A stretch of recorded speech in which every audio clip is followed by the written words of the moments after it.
If you look at the Old Testament or New Testament, it's not a book which revealed from God to prophet.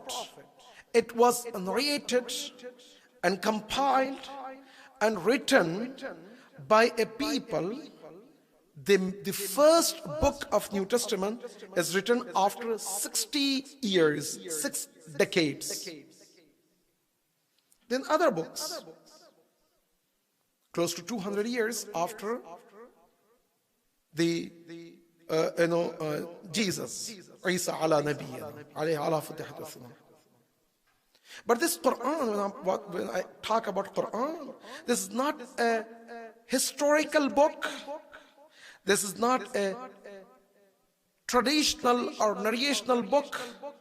Rather, the true pure message from God to prophet and from prophet to us, without any gap between prophet and us. This is the book which we're talking.